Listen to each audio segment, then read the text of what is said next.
Halo guys, good morning.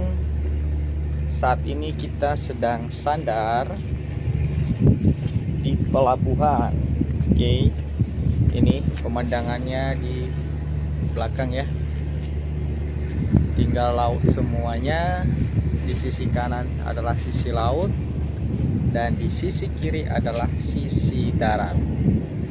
Kali ini kita akan belajar apa aja tugas dan tanggung jawab Mualim 3 di atas kapal.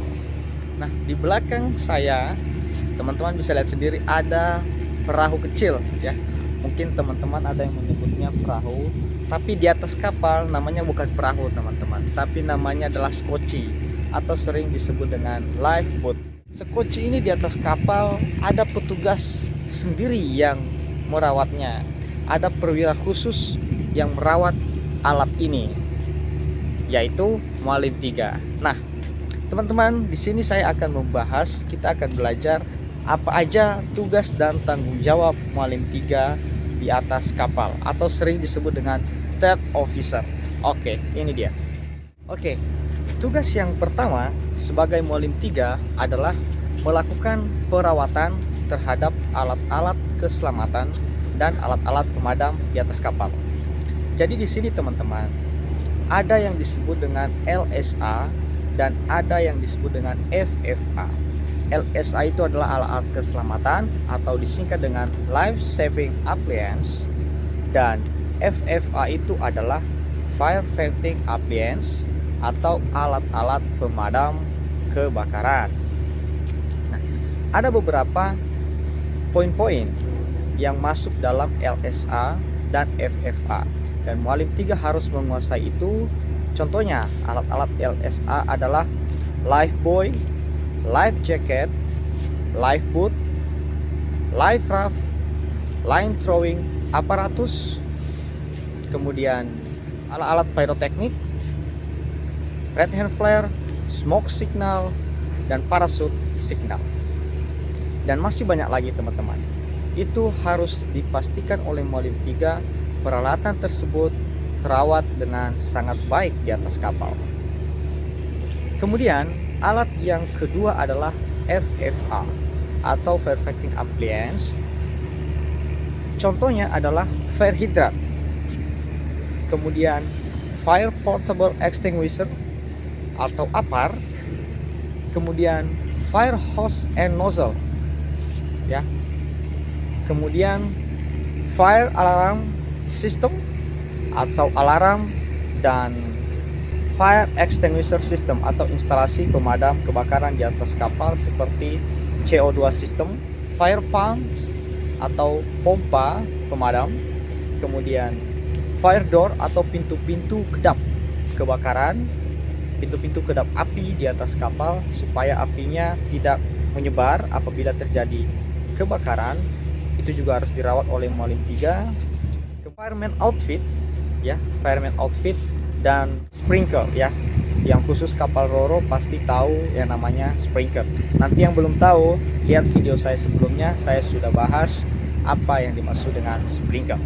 Dan kemudian adalah ISC atau International Shore Connection, sebuah alat yang menghubungkan antara darat dengan kapal saat terjadi kebakaran.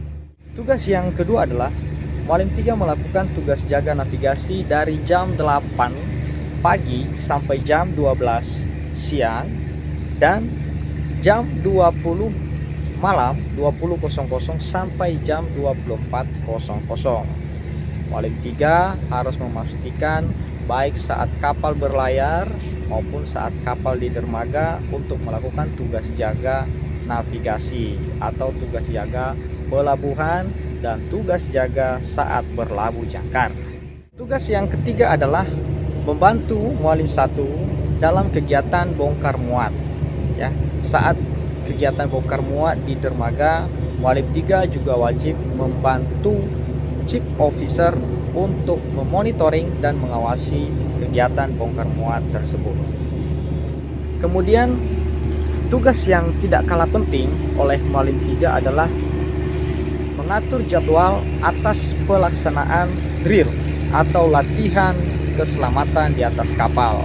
Nah, di sini bila kita melakukan latihan atau drill, itu akan diatur dan dijadwalkan oleh Mualim 3 ya. Ada beberapa contoh drill seperti drill kebakaran, drill orang jatuh ke laut, drill menurunkan skoci, dan masih banyak lagi. Tujuannya apa? Supaya semua kru di atas kapal dapat terlatih dan terbiasa dalam menghadapi apabila ada terjadi masalah atau situasi yang tidak kita inginkan. Yang berikutnya adalah membantu koda saat manuver ya. Di sini juga Mualim 3 saat manuver atau olah gerak harus membantu nakoda dan standby membantu nakoda saat melakukan olah gerak kapal. Tugas yang berikutnya adalah memberikan edukasi atau familiarisasi kepada kru kapal. Nah, edukasi yang dimaksud di sini adalah edukasi tentang alat-alat keselamatan yang harus ada dan cara memakainya di atas kapal, dan juga melakukan familiarisasi atau sering kita sebut dengan pengenalan kepada kru kapal. Nah, biasanya di sini saat ada kru baru yang naik kapal, maka Mualim 3 langsung melakukan familiarisasi atau pengenalan kepada kru tersebut. Tentu saja ini sangat berhubungan dengan alat-alat keselamatan di atas kapal. Kemudian tugas yang terakhir oleh seorang Mualim 3 adalah mengupdate master list ya. Ini sangat penting ya teman-teman, mengupdate master list di atas kapal. Master list itu adalah daftar tugas dan tanggung jawab setiap kru sesuai jabatannya masing-masing di atas kapal apabila terjadi situasi darurat ya. Contohnya situasi kebakaran. Nah, jabatan sebagai jurumudi adalah tugasnya ini. Jabatan sebagai klasi adalah tugasnya ini. Nah, di situ harus diupdate oleh Mualim 3 apabila ada pergantian atau penambahan kru di atas kapal. Oke, teman-teman, demikian saja tugas dan tanggung jawab Mualim 3 di atas kapal. Semoga video ini bermanfaat. See you for the next video.